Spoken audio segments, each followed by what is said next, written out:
First Lieutenant James Mitchell could not get his shovel into the ground. The earth on that Korean hill had frozen to the hardness of concrete, and the point of the entrenching tool skidded off it and rang like a struck bell. Around him, 60-odd men were discovering the same thing. They lay in a rough circle on a bare knob of high ground, scraping at soil that would not open, while Chinese infantry worked around both flanks below them, and the American radio in the middle of the circle repeated a call that nobody was answering. The air smelled of wood smoke from the valley, and of the gun oil the men had been warned not to over-apply in the cold. It was late morning on January 29, 1951. The patrol had driven out from the village of Chipyong-ni to look at a pair of railway tunnels about 3 miles to the southeast, tunnels that showed on the map as a single black notation and that would give the ground its name in every account written afterward. They had gone out to find the enemy. They had found roughly a regiment of him, and the trucks that brought them were burning at the base of the hill. Mitchell had a reconnaissance patrol drawn from 2 American regiments, no artillery within range, and a perimeter he could not dig. What he had instead was a circle, not by doctrine, not by any order given that morning, but because 60 men on an open knob with fire coming from 3 sides have exactly one useful shape available to them. They took it, and they held it through the day and most of the night that followed. That circle is the subject of this documentary. Not that particular one, which was small and desperate and very nearly annihilated, but the idea inside it. Because in the 17 days that followed, an American infantry regiment would draw the same shape around a crossroads village a few kilometers south, would sit down inside it while several Chinese divisions closed on it from every direction, and would refuse to leave. And when the Chinese People's Volunteer Army struck that circle with everything the 4th Phase offensive had, it did not break through. It broke. Before we continue, I need to ask a small favour. Cold War Impact is a small Cold War and military history channel, and recently our reach and views have dropped significantly. If you enjoy well-researched history videos like this one, please consider subscribing, leaving a comment, and sharing the video. Every interaction helps the channel reach new viewers and allows me to keep making these deep-dive history documentaries.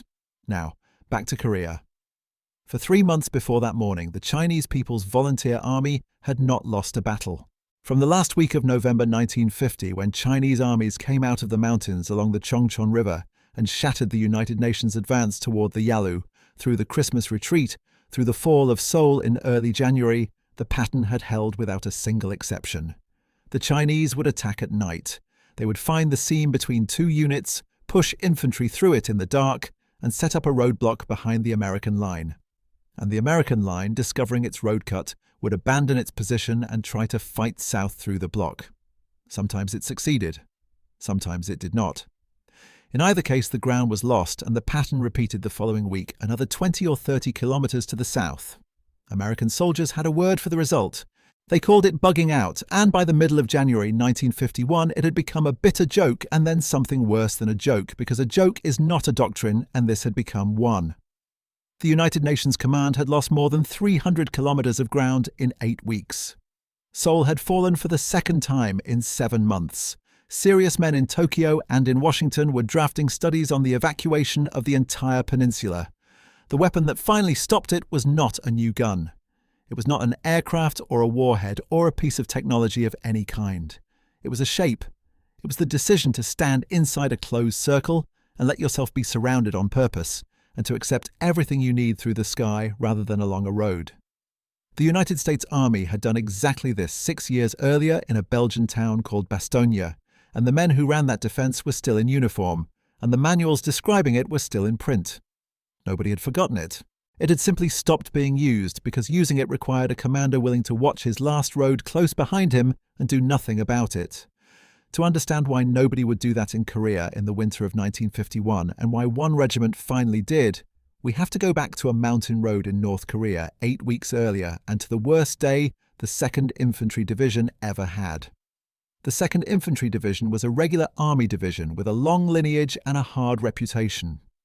In late November 1950, it held a sector on the Chongchon River in North Korea, well forward, with the Turkish Brigade committed on its exposed right flank and Republic of Korea formations beyond that to the east.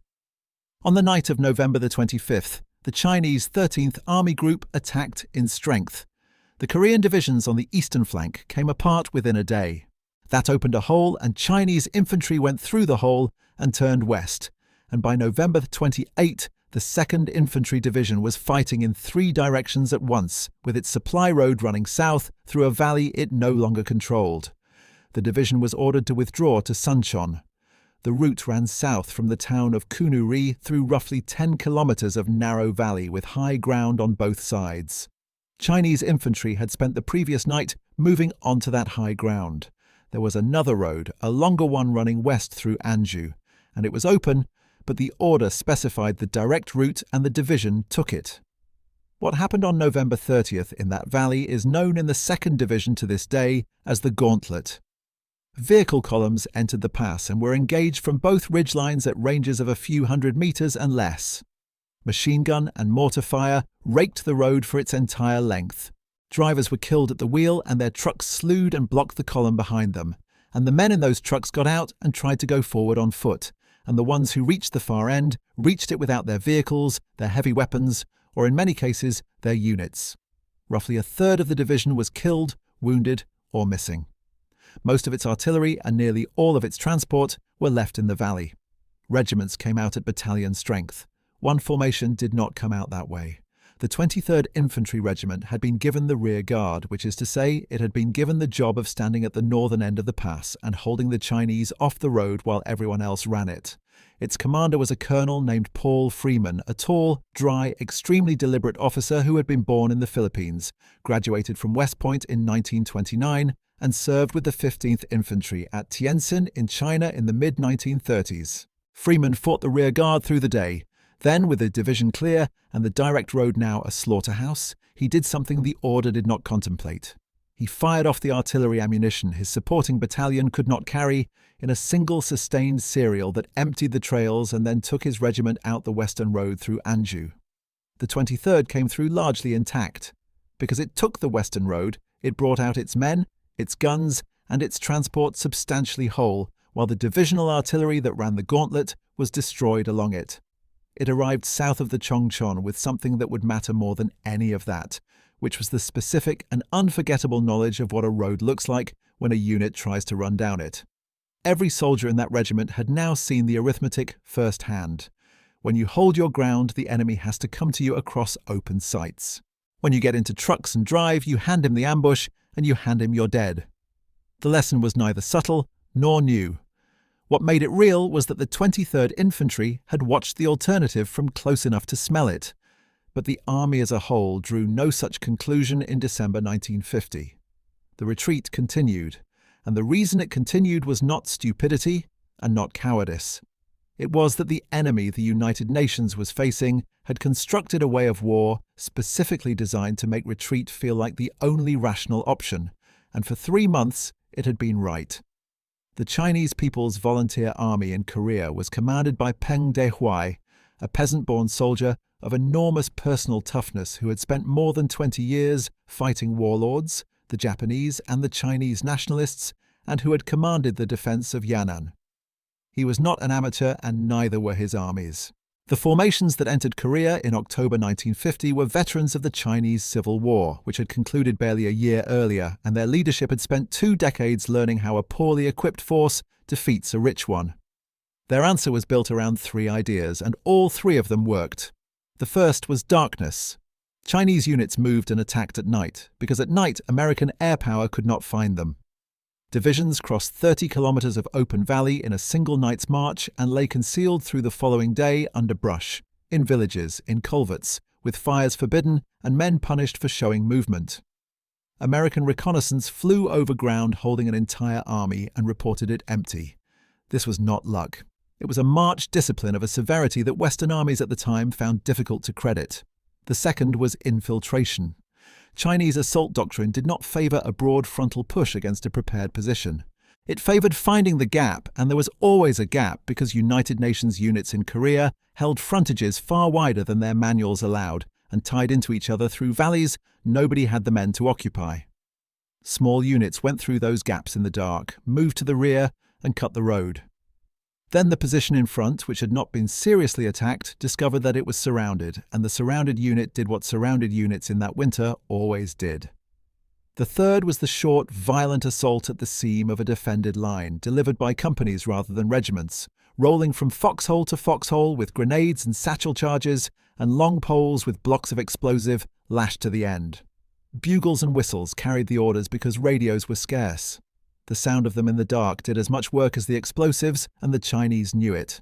Against that, an army whose instinct was to preserve its mobility had no good answer. And preserving mobility meant staying on the roads, and the roads were exactly where the Chinese wanted it. But the system had a cost, and the cost was written into it from the beginning. The Chinese People's Volunteer Army in early 1951 had almost no motor transport, no air cover worth the name, and no realistic prospect of moving supplies forward in daylight.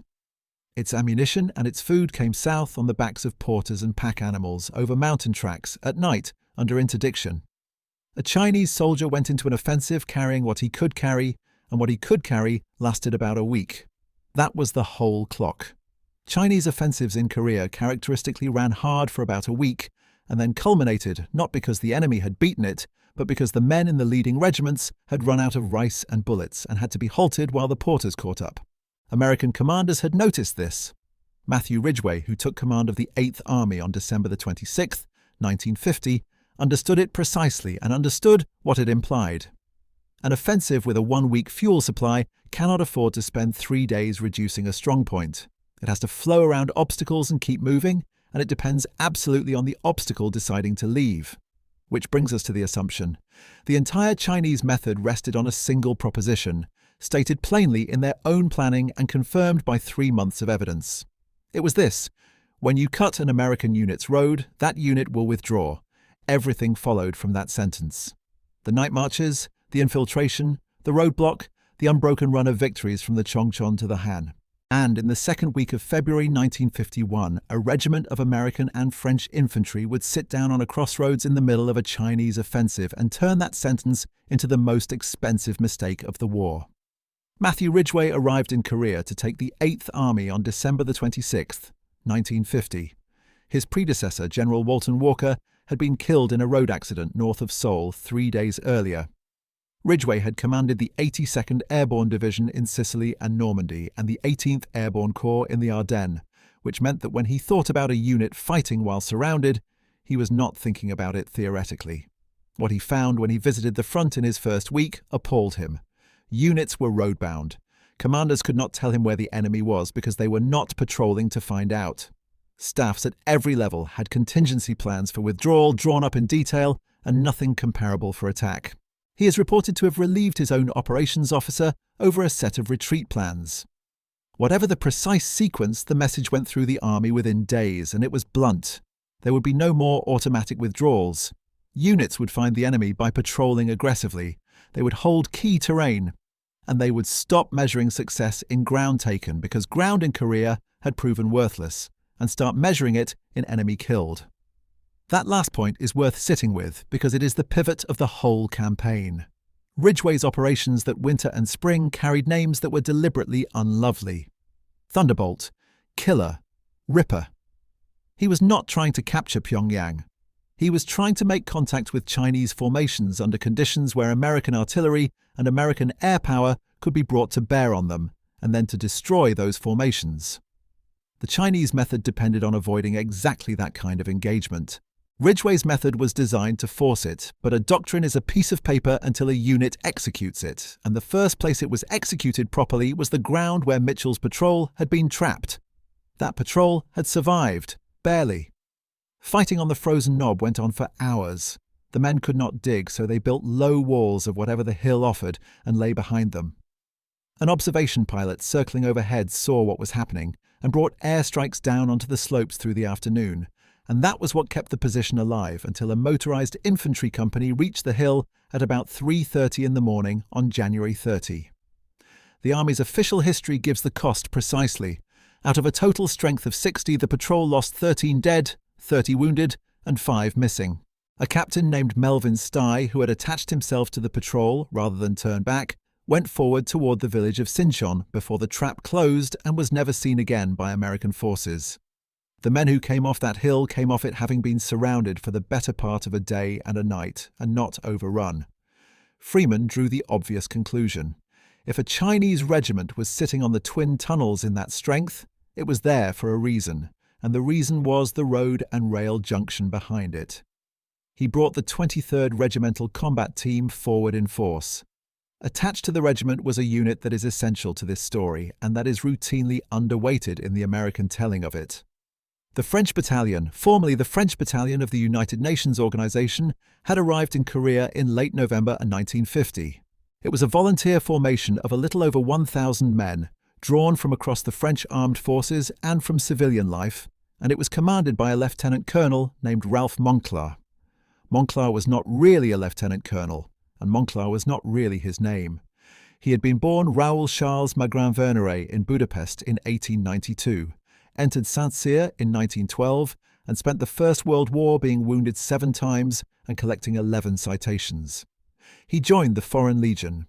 In 1940 he commanded the 13th Demi Brigade of the Legion at Narvik in Norway, one of the very few places where French arms won anything at all that year. He crossed to England, joined de Gaulle, took the war name Monclar to protect his family, and fought in Eritrea. By 1950 he held a 3-star general officer rank, the French equivalent of an American lieutenant general. When France committed a battalion to Korea, it was a battalion, and a battalion is commanded by a lieutenant colonel.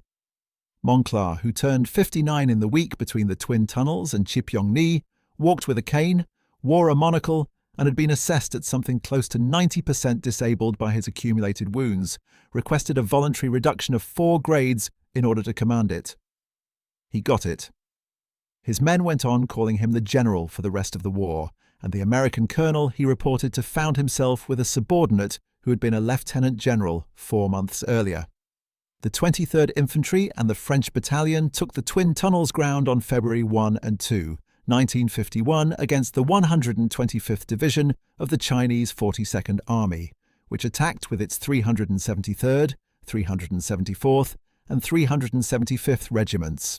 The Americans and French were on the hills in prepared positions with artillery registered and air on call, and they stayed there through the night while the Chinese came at them repeatedly in the dark. By the second day, the 125th Division had been wrecked as an offensive formation and was pulling back north. It left roughly 1,200 dead in and around the position, and its total losses were put at about 3,600, something near half the division. Freeman's own cost for those 2 days was 45 killed, 207 wounded, and 4 missing. The regiment had done on a small scale and almost by accident the exact thing the war had been missing. It had let a Chinese division come to it, and for that action the 23rd Regimental Combat Team and its attached units received a Distinguished Unit Citation with the ground itself named in the order. Now, if this were a story about a lesson learned, it would end there.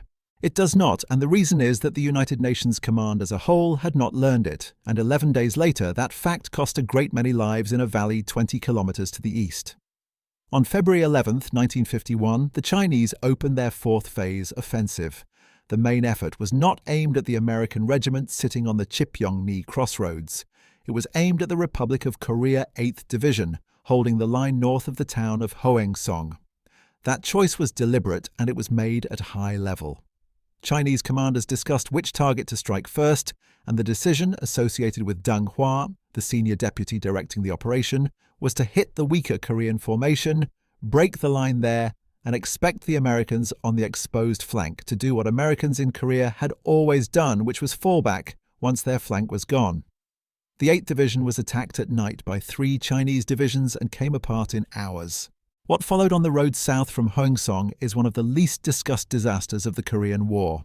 American artillery battalions supporting the Korean division found themselves without infantry cover in the dark with Chinese troops already on the road behind them. The withdrawal ran a valley with high ground on both sides. It was Kunuri again, in miniature with the same geometry and the same result. Vehicles blocked, guns were abandoned in place, and columns disintegrated under fire from ridges they could not reach. American units in the Hoangsong fighting lost something close to 2,000 men in about 2 days, along with a substantial part of their supporting artillery. The stretch of road acquired a name that the survivors used and that has stuck to it since, which was Massacre Valley. This is the point that has to be made clearly, because the temptation in telling this story is to present Chipyong-ni as the moment the army stopped running, and to leave the impression that the change was general. It was not. On February 11th and 12th, 1951, with Ridgway's orders in effect and the doctrine issued, and the Twin Tunnels fight already fought and sighted, a United Nations force 20 kilometers away did the old thing, took the road, and was destroyed on it. The answer existed. It had been demonstrated, and it still had to be chosen, unit by unit, commander by commander, in the specific hour when choosing it meant accepting encirclement. The collapse at Hwangzong did something else. It removed the flank of the 23rd Regimental Combat Team. By the morning of February 13th, 1951, Freeman's regiment was sitting alone at Chipyong-ni. The nearest friendly ground force of any size was more than 15 kilometers to the south. The line the regiment had been anchoring no longer existed to the east. Chinese formations that had finished with the Korean division were now free to turn west, and Chinese units already north and west of the village were closing in. Chipyong-ni itself was not much. It was a village less than a mile long and a few blocks across, mostly rubble already, straddling a single-track railway. What made it matter was that 5 roads met there. It sat on the movement corridor through the upper Han Valley, and whoever held it controlled how an army moved through that country in either direction. The village lay in a bowl. Around it, at distances of 1 to 3 kilometers, stood a ring of 8 hills that rose roughly 850 feet above the valley floor. Taking those hills would have given Freeman the commanding ground. It would also have given him a perimeter of about 12 miles, and he had somewhere around 4,500 men, including every cook, driver, and clerk. 12 miles of ridgeline held by 4,500 men is not a perimeter. It is a series of isolated positions waiting to be reduced one at a time. At X-Corps headquarters, Major General Edward Almond looked at the same map and reached the conclusion that almost anyone would have reached. The regiment was exposed, its flank was gone, and it should be pulled back to Yeoju. On February 13, he authorized the withdrawal. That order was reversed the same day. Ridgway, having met with MacArthur and having looked hard at where the Chinese offensive was going, countermanded it. The 23rd Regimental Combat Team would stay at Chipyong-ni. It would hold. If it was cut off and everyone involved understood that cut-off was not a risk, but a certainty, then X-Corps would fight a relief column through to it. Ridgway was not being stubborn. He was being arithmetical. The Chinese offensive had a clock running on it and about 5 days left of supply. Chipyong-ni sat directly on the road network that offensive needed. A regiment that stayed there would not be a unit in trouble. It would be a piece of bait that several Chinese divisions could not afford to bypass and could not afford to spend 3 days chewing. Freeman, who had been arguing versions of this since the Chongchon, told his commanders what the decision meant in a sentence that has been quoted by everyone who has written about the battle since. He said that they were surrounded, but that they would stay there and fight it out. Then the regiment went back to digging in ground that still would not take a shovel, and everything now depended on how much of it they had managed to move in the 10 days they had been standing on that crossroads. They had been there since February 3. 10 days in a war where units rarely held the same ground for 3, and Freeman had spent all 10 of them on the single decision that would determine the outcome, which was where to draw the line. He drew it small. Rejecting the ring of high hills, he laid out a roughly rectangular perimeter on the low ridges immediately around the village, something on the order of a mile across. That decision gave away the commanding ground and every textbook instinct an infantry officer has. What it bought was the only thing that actually mattered, which was that every part of the line could be seen and supported by every other part. A Chinese company that penetrated anywhere on that perimeter would be inside a box where the artillery could reach it, where machine guns on 2 other faces could traverse onto it, and where a reserve could physically get to it on foot within minutes. On a 12-mile perimeter, none of those things would have been true. Then they worked. For 10 days, the infantry chipped positions out of frozen earth and roofed them over with railway ties, timber pulled out of the ruined village, and sandbags. They strung barbed wire across the approaches. They laid anti-personnel mines. They dug in the tanks as pillboxes where the ground suited it and kept the rest mobile. They buried 50-gallon drums half filled with gasoline and oil on the likely assault routes, wired to grenades so a man in a foxhole could detonate a wall of fire across a slope with a hand generator.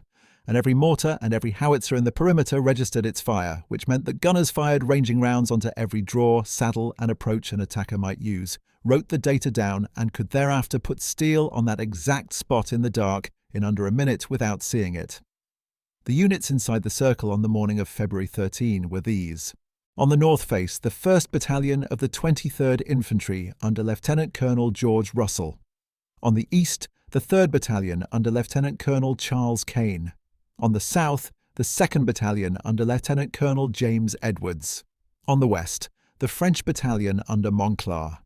In the centre, the 37th Field Artillery Battalion with 18 105mm howitzers, a battery of 155mm howitzers from the 503rd Field Artillery Battalion, which was a segregated African-American unit and which would end the battle firing over open sights at a hillside 400 metres away, an engineer company, a tank company, and a ranger company in reserve. And there was one more element which is the piece of this battle that military professionals still come back to. Battery B of the 82nd Anti-Aircraft Artillery Battalion had 6 M16 half-tracks and 4 M19 tracked vehicles. The M16 mounted 4 50 caliber machine guns on a powered turret. The M19 mounted twin 40mm automatic cannon. Both had been designed to shoot down aircraft.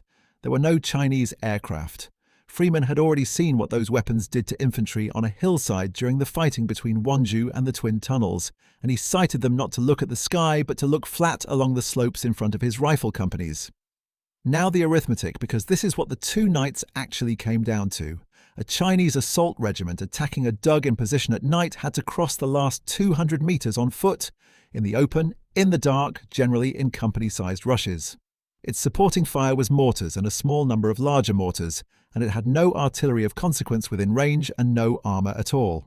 Against that, the defence had 18 howitzers firing pre-registered concentrations, a battery of heavier guns that could and did lower their tubes and fire directly at hillsides within sight of the gun line, mines and wire to hold the attacker stationary in the beaten zone, fougas to light the slope, and 10 automatic weapons systems that could put more metal into a 100-metre strip of ground in 10 seconds than a rifle company could put there in 5 minutes.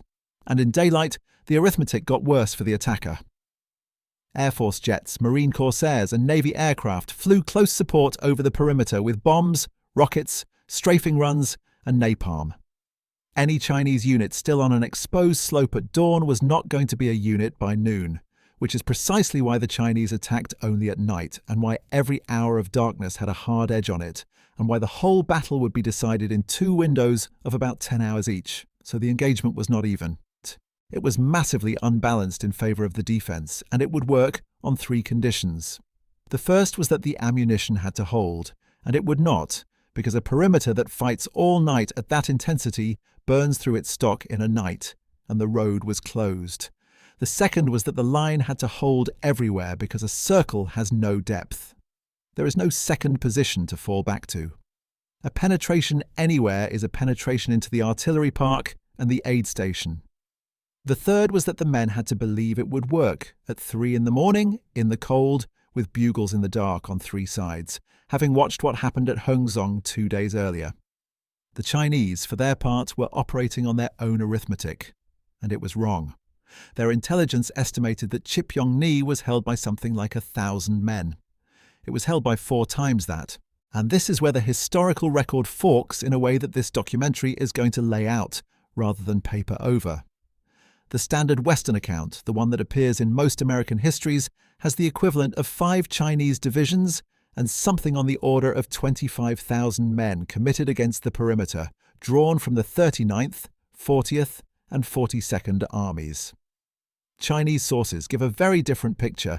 The memoir of Xu Guofu, who commanded the 119th Division of the 40th Army and directed the attack on the ground, describes 8 understrength regiments totaling something like 8,000 men, of which 5 were tasked for the assault, of which 2 lost their way in the dark and never arrived. By that account, roughly 3,000 Chinese soldiers actually attacked Chipyong-ni. Both figures cannot be right. It is entirely possible that neither is exactly right, since the Western number is an estimate built from prisoner interrogation and identification of units in the area, and the Chinese number comes from a participant writing decades later with reasons of his own. What is not in dispute is the shape of the thing. Chinese formations drawn from at least 3 armies converged on 1 American regiment, and the men inside the perimeter that night could hear them on every side of it. The first probes came in during the early evening of February 13. Freeman noticed something immediately, and it bothered him. The Chinese were pressing later and harder than their usual pattern. The standard rhythm through that winter had been attack, penetrate if possible, and be off the objective and back into cover before first light. These attacks did not have that shape.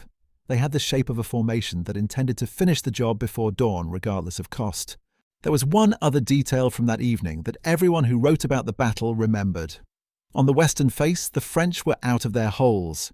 It was a cold, clear night, and small fires had been lit, and men were moving between positions and visiting and singing. Freeman ordered the fires put out. The response passed back through the interpreters was, in essence, a question as to why being visible was a problem, since the point of the exercise was for the enemy to come close enough to be killed. At around 10 in the evening, the probing stopped and the real attack started, and it started everywhere at once. Bugles, whistles, and small handbells sounded from the hills on all four sides. Mortar fire came down on the perimeter.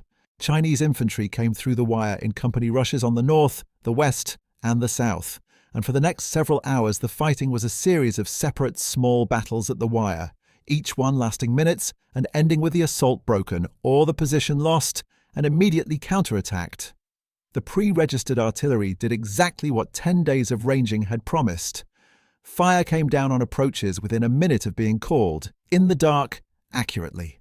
The self-propelled anti-aircraft guns fired down the slopes and cut assault groups apart in the open. The Fogas drums went up on the southern approaches and lit hillsides that had been invisible a second earlier, and the men in the foxholes could suddenly see what was coming at them and what was already lying in front of the wire. By dawn on February 14, the perimeter was intact everywhere. It had cost around 100 casualties, and it had cost something more immediately alarming, which was ammunition. The regiment had spent an enormous quantity of everything overnight and had no road. That morning the sky delivered. Transport aircraft of the Air Force, C-119 flying boxcars, came over Chipyong-ni and dropped supplies by parachute into a perimeter under observed fire. 24 aircraft came in on the 14th. The drop was heavily weighted toward artillery ammunition, which was rational from the standpoint of a supply officer in Japan looking at expenditure reports, and considerably less helpful to Edwards on the southern face, who now had, as he put it afterward, more artillery ammunition than the regiment could shoot in a week, and still no mortar or small arms ammunition. That imbalance was corrected in the following drops, but for one critical day, the men on the line were counting rifle rounds. The same aircraft brought out nothing because they could not land. The wounded went out a different way. Small helicopters flew in and out of the perimeter through the battle and evacuated 52 of the most critical cases, which in February 1951 was still close to an experimental proposition. Sometime on the 14th, a Chinese 120mm mortar round landed near the regimental command post. It killed a major on Freeman's staff named Harold Shoemaker, and it put a fragment through Freeman's leg. The wound was not severe. Freeman himself described the round as having gone through the last bottle of whiskey in the camp before it reached him, which suggests something about both the man and the state of his command post. What happened next was one of the strangest command episodes of the Korean War.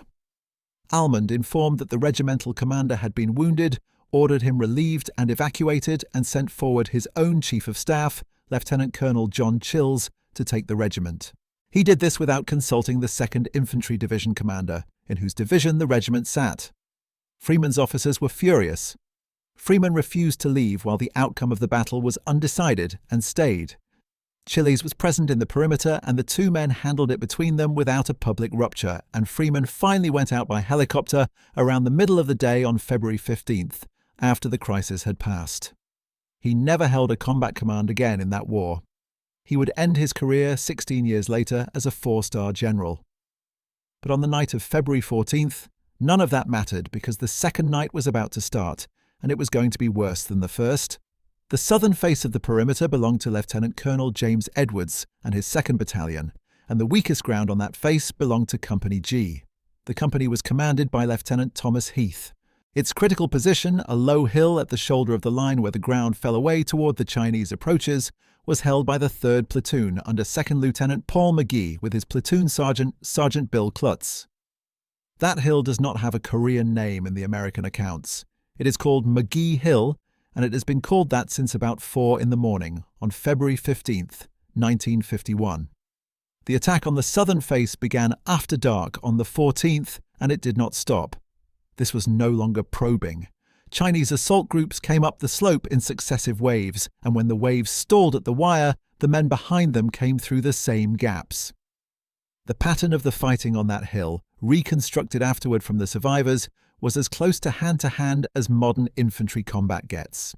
Chinese soldiers reached the foxholes and used pole charges against them. 6 blocks of explosive lashed to a shaft, shoved against the overhead cover of a dug-in position, and detonated. The overhead cover the Americans had spent 10 days building saved lives against mortars and shell fragments and did nothing at all against a charge placed against it by hand. Positions were found afterward with the timber blown in and the Chinese assault team lying dead in a ring around the hole where the machine guns on either side had caught them as they closed. One of those positions belonged to Corporal Eugene Otterson, who held the center of the platoon line with a machine gun and kept firing after the positions on either side of him had gone quiet. He was listed as missing. He received the Silver Star for that night, and he was never recovered. A squad leader named Raymond Bennett shifted position under fire to cover the gap Otterson's gun had left in the middle of the line. A grenade took off part of Bennett's hand a short time later, and he stayed where he was. McGee's platoon went into that night at something under full strength, as every rifle platoon in Korea did. By roughly 2:30 in the morning, it was down to a handful. McGee and Klutz stayed on the crest until there was nothing left to hold it with, put their remaining weapons out of action, threw their last grenades, and came off it. Of McGee's own platoon, 2 men survived that night. The hill was gone, and a hill on that particular shoulder was not a hill. It was the door into the perimeter, and behind it lay the artillery. Everything that happened over the following 4 hours was an attempt to shut that door. Elements of Company F under Lieutenant Robert Curtis and a mixed force under Captain John Ramsburg, who was wounded during the effort, went up the slope repeatedly in the dark. The counterattack force was scraped together from whatever was standing, roughly 36 Rangers, about 28 men of Company F, artillerymen fighting as infantry, and the survivors of Company G. It was not a clean operation. There was friction over who commanded it, including a ranger officer who objected to taking orders from an infantry lieutenant, and the counterattacks went in piecemeal because piecemeal was what was available. They did not retake the hill that night. What they did was hold the shoulder below it, which meant the Chinese who had taken McGee Hill could not get off it into the perimeter, and that turned out to be the whole game. A Chinese battalion sitting on an exposed hill at dawn, inside range of 18 registered howitzers and under an American sky, was in the worst position on the battlefield. It still took most of the day to prove it. A counterattack at first light around 6:15 was driven back. A second attack around midday was pinned on the slope. The hill came back only in the middle of the afternoon, and it came back the way things came back at Chipyong-ni, which was by napalm and artillery working the crest over and then infantry walking up behind it. The position was clear somewhere between 2 and 4:30 in the afternoon on February 15th. Somewhere in that fighting, on the southern edge of the perimeter on February 15th, a private first class named Bruno Orrig went to the aid of wounded men under fire, then took over a machine gun to cover a platoon that was pulling back. When the position was retaken later, he was found dead behind the gun. He was given the Distinguished Service Cross. 74 years later, on January 3, 2025, that award was upgraded and his Medal of Honor was presented at the White House, one result of a review ordered in 2021 into decorations given to minority service members. The day before, on February 14th, Sergeant First Class William Sitman of the regiment's Heavy Weapons Company had thrown himself onto a grenade to save the 5 men of his machine gun section. His Medal of Honor was issued the following year. Heath, trying to get men who had come off the hill to turn around and go back up it, said the thing that everyone who was on the southern face that night remembered afterward. He told them they were going to die down there anyway, so they might as well go up on the hill and die there. It is not a line anyone would write into a script. It worked because it was arithmetically true and every man listening knew it. While the fighting for McGee Hill was going on, something was coming up the road from the south. Colonel Marcel Crombez commanded the 5th Cavalry Regiment of the 1st Cavalry Division, and he had been given the job of getting a relief column into Chipyong-ni. The distance was about 10 kilometers of valley road, and the valley road was held on both sides by Chinese infantry with the high ground. Crombez assembled 23 tanks, M4 6 Pattons in the lead and M4 Shermans behind them. He then made a decision that has been argued about for 75 years. He put 160 infantrymen of Company L plus 4 engineers on the outside of the tanks, riding on the decks and hulls in the open, and drove the column straight down the valley. Lieutenant Colonel Edgar Treacy, who commanded the battalion those infantrymen belonged to, protested. He argued, correctly, that men sitting on the outside of a tank are targets who cannot shoot back effectively and cannot get off quickly, and that tank guns firing over their heads would injure them even if the Chinese did nothing at all. He was overruled. He was also refused permission to ride inside the column and command his men. He went anyway on the outside with them. The column left in the afternoon of February 15th and fought its way north through fire from both ridgelines.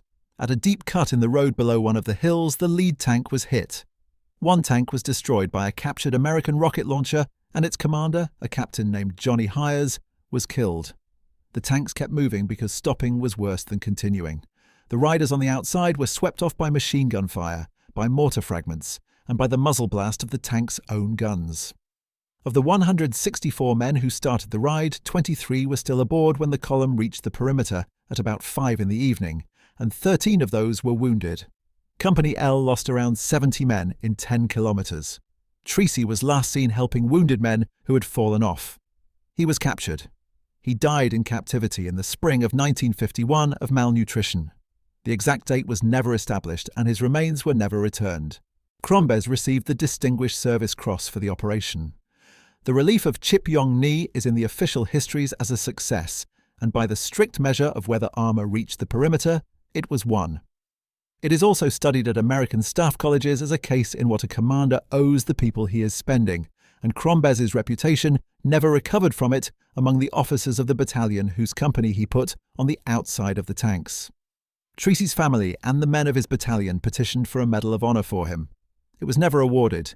He received a second Silver Star and a second Legion of Merit, both posthumous, and that was the end of it. The tanks arriving in the perimeter did not win the battle. The battle was already being won by then on the slopes by artillery and air. What the column did was end the encirclement and end the question, and let the Chinese commanders on the surrounding hills see the one thing they could not accommodate, which was armor arriving from a direction they had believed was closed. A Chinese assessment written after the battle, captured and translated later, put it with a bluntness that no American account has improved on. It records that at 4 in the afternoon, more than 20 enemy tanks arriving from the direction of Koksuri took them by surprise. It records that in the conduct of the whole operation, the command had underestimated the enemy. It records the specific expectation, based on past experience, that the Americans at Chipyong-ni would flee once the force at Hwangsong had been destroyed, and it concludes that they had been taught a lesson at the expense of bloodshed. On the afternoon of February 15th, with the 40th Army Commander Wen Yucheng recognizing that the position contained not 1,000 defenders but many times that, the Chinese broke contact and withdrew north. That night, several inches of snow fell across the hills around Chipyong-ni and covered what was lying on them. The pattern that had held without exception since the Chongchon River had just been broken, and the men inside the perimeter were not the only ones who understood it. Within a week, the entire 8th Army understood it, and so did Peng Dehuai's headquarters. The fourth phase offensive did not recover. It had been designed around a rupture in the center of the United Nations line, and the rupture at Hwangsong had been achieved, and then the exploitation had run into a crossroads that would not move and had spent its clock there. The Chinese supply situation did the rest. By the 3rd week of February, the offensive had culminated, which is the polite term for an attack that has run out of the ability to continue. Ridgway did not wait. Operation Killer opened on February 21st, 1951, 6 days after the relief of Chipyong-ni, and it was followed by Operation Ripper in March. The 8th Army moved north on a broad front, methodically, tied to its artillery, with its flanks refused and its supply secured. Seoul changed hands for the 4th and final time on March 14th and 15th, 1951.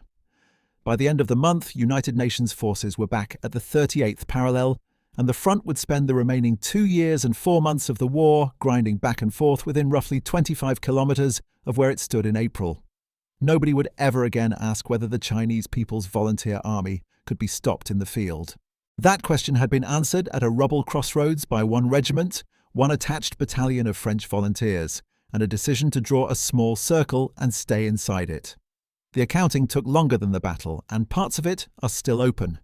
The defenders' losses are the firmest numbers we have, and even those vary slightly by source. The standard figures for the 23rd Regimental Combat Team and its attached units over the 2 nights are 51 or 52 killed, roughly 250 to 260 wounded, and 42 missing. The French battalion's share was about 10 dead and 80 wounded. Aerial resupply into the perimeter came to roughly 420 tons. On February 15th alone, more than 130 air sorties were flown in support of the perimeter, counting both fires and resupply over an area a viewer could walk across in an afternoon. The night drop on the 15th was made onto a zone outlined by the headlights of trucks, which tells you something about the margin the defense was operating on. Chinese losses are where the record stops being firm and starts being a genuine historical argument, and this documentary is going to leave it as one. American units counted bodies around the perimeter after the withdrawal, and the figure recorded was 4,946.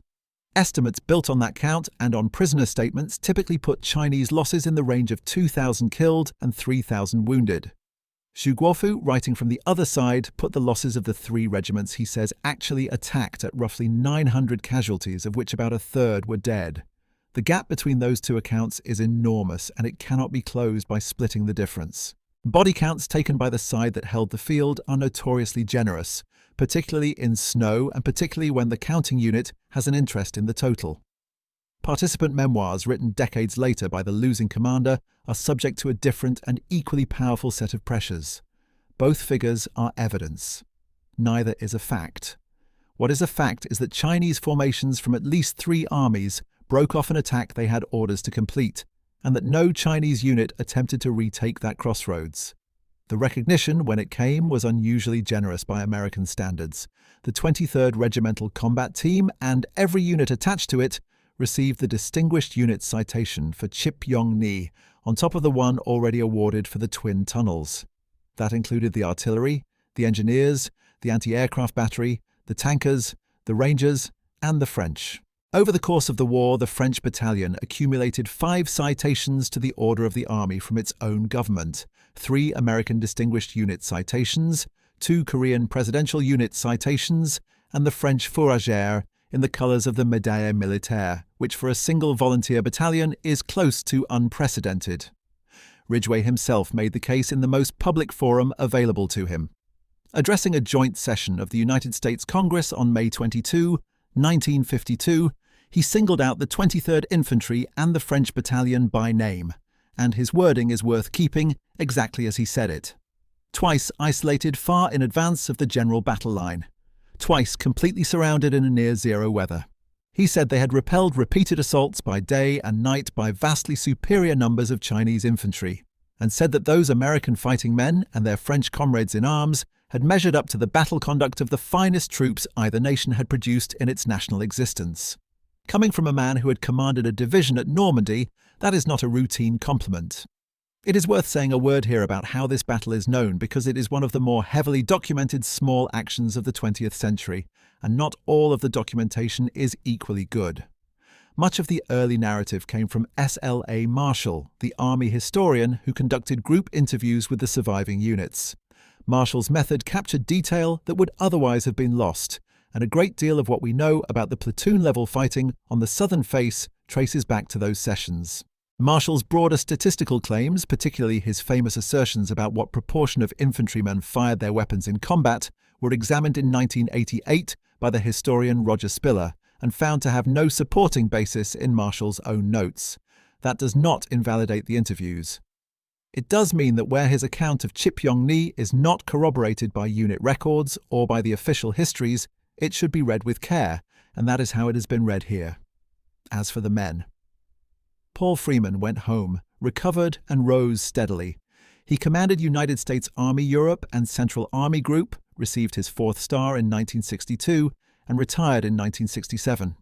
He died in California in 1988.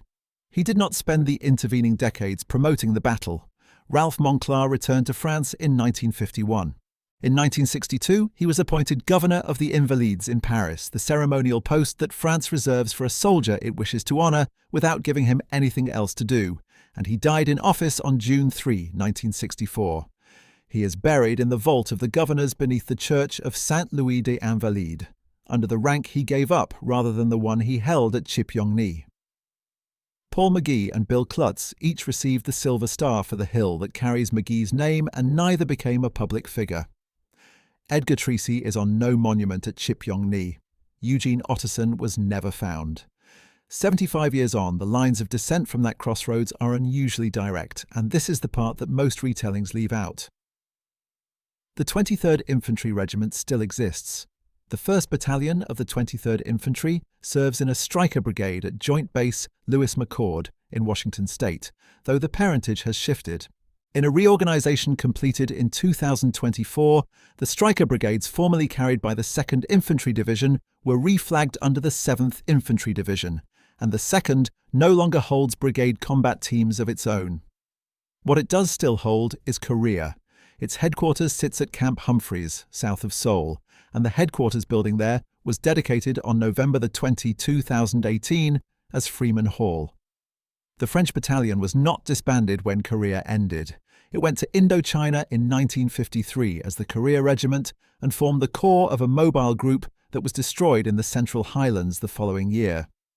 What survived of that lineage was amalgamated in September 1960 into a French Line Infantry Regiment that carried Korea in its title.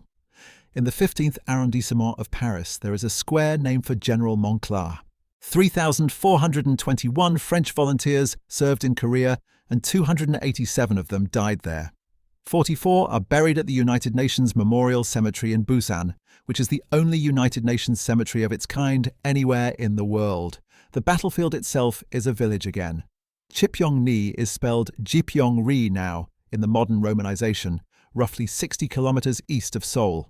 A French and Korean path of memory was laid out across these battlefields in the years after 2007, with markers at Chipyong-ni and at the Twin Tunnels, and anniversary ceremonies have been held on the ground since. The hills are wooded and unremarkable, and it takes a guide to show a visitor which shoulder of which ridge McGee's platoon was on. And the reason American officers still go there is not sentiment. Chipyong-ni is a standing staff ride, taught by the United States Army's own education command, and it is taught more now than it was 20 years ago. That is not an accident. For 2 decades, the American Army fought wars in which it was never encircled, never cut off from its supply road, and never seriously contested in the air. The professional literature of the last several years is preoccupied with the opposite case, with what it calls large-scale combat operations against an enemy who can range your rear areas, cut your ground lines of communication, and contest your airspace. A commander in that situation needs to know what a unit can do while surrounded, how small a perimeter has to be held, what aerial resupply can actually deliver, and what it costs to fight a relief column up a road that the enemy owns on both sides. All 4 of those questions were answered in Korea in February 1951 in the field at scale with the answers written down. The Chinese assumption at Chipyong-ni was not a foolish one. It was an inductive generalization from 3 months of consistent evidence, and it was correct every single time it was tested, until the one time it was not. That is the ordinary shape of military surprise. Nobody is fooled by something implausible. They are fooled by the thing that has always been true right up until the morning it stops. What broke it was not a technology, and it was not a genius, and it was not luck. It was a colonel who chose a smaller circle than his instincts wanted, 10 days of frozen ground worked with hand tools, and a decision at army level to let a regiment be surrounded because being surrounded was the point. The North Korean and Chinese armies drew their own conclusions and adjusted, and the war settled into 2 more years of hills with numbers for names. The peninsula has that line on it still, the one that formed in the spring of 1951 and has moved very little since. It runs where it runs because in the 2nd week of February 1951, in a place worth nothing except for the 5 roads that met there, one regiment did not get in the trucks.